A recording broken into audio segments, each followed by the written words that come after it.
Hello and welcome to our 8th tutorial from FIBO Group on the Metatrader 4 platform.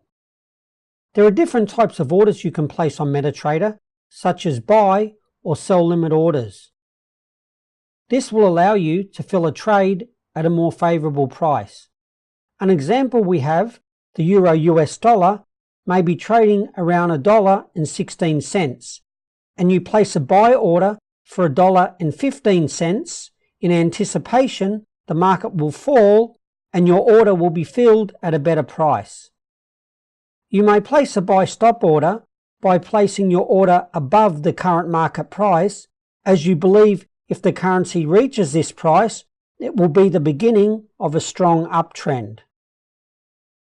You can do the same when selling a currency by placing a sell limit and a sell stop trade, which works the same as the methods above and may allow you to buy the currency back at a better price.